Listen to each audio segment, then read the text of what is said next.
Welcome to This Explainer. Today, we're diving into a genuinely breathtaking era of human history, the ancient Sangam literary period.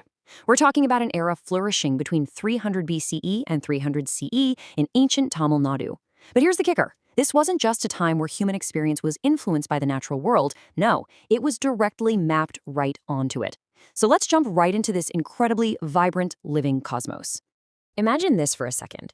What if your deepest, most raw emotions were mapped exactly to the physical geography of the Earth?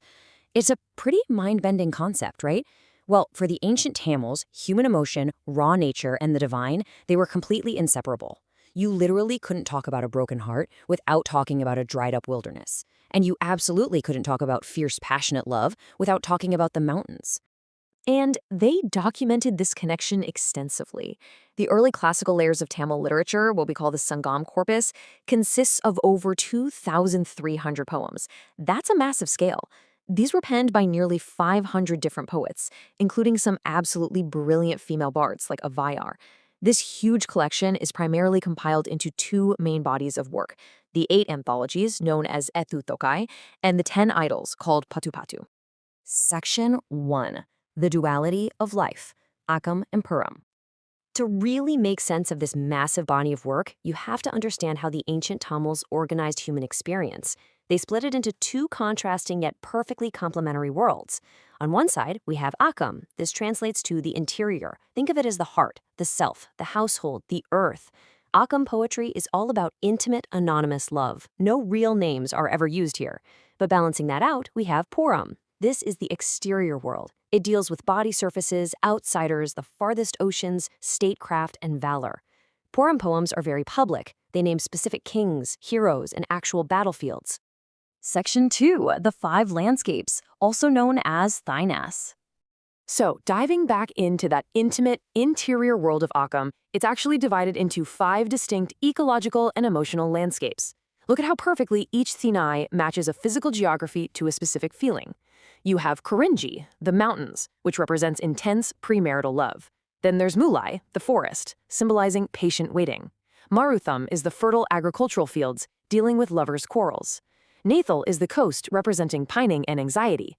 And finally, Palai, the dry wilderness, which stands for separation.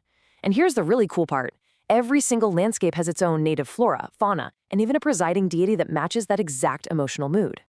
Section 3. Kurinji and the Red God of the Hills. We're going to zero in on the mountainous Kurinji tract, a landscape totally defined by raw, primal forces. And to understand these mountains, we've got to meet its god.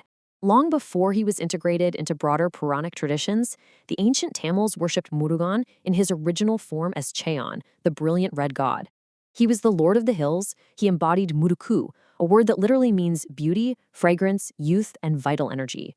Visually, he was radiant, draped in red garments and red flowers, wielding a red spear known as the veil. The absolutely crucial thing to grasp here is that in this early poetry, he isn't some distant deity sitting quietly in a far-off temple. He's a localized, highly active, fiercely protective force of nature that lives right in the very soil of the highlands. And you know, that force of nature actually has a name. It's called Ananku. Think of it as a raw, sacred, and somewhat volatile, vital energy that just flow through the mountains, the animals, and even manifested in humans. In the love poetry of the Kurinji landscape, when a young woman falls passionately in love, the sheer emotional intensity of her secret romance physically affects her. She loses weight, her bangles literally slip from her wrists.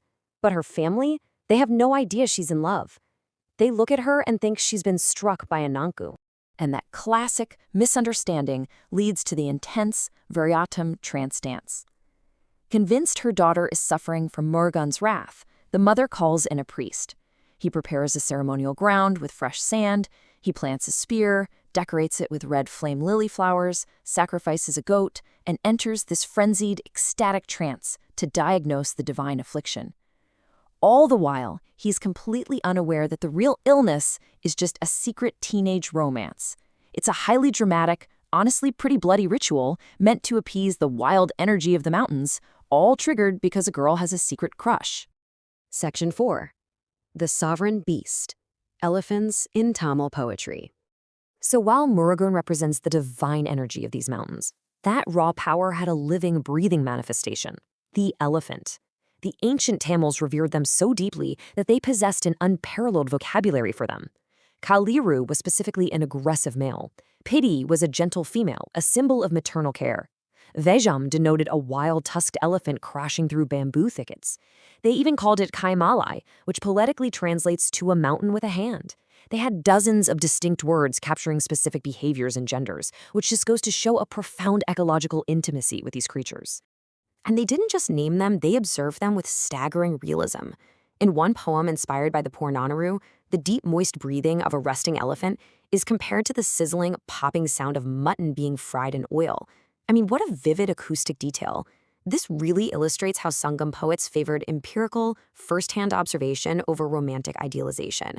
They captured the intimate, gritty reality of living side by side with these massive beasts. They also captured the deep duality of nature. Picture this scene for a second. A fierce bull elephant survives a lethal tiger attack on a mountain ridge, its curved tusks stained red with blood. Yet, just moments later, this massive engine of destruction gently plucks golden flowers to feed its female mate. It shows a highly sophisticated awareness of both the terrifying power and the profound familial bonding of the animal. However, as we move from the interior, intimate Occam poetry into the exterior, public world of Puram poetry, the elephant's role shifts pretty dramatically. As tribal societies consolidated into monarchies, the elephant transitioned from a wild mountain spirit into a terrifying instrument of absolute royal sovereignty and state violence.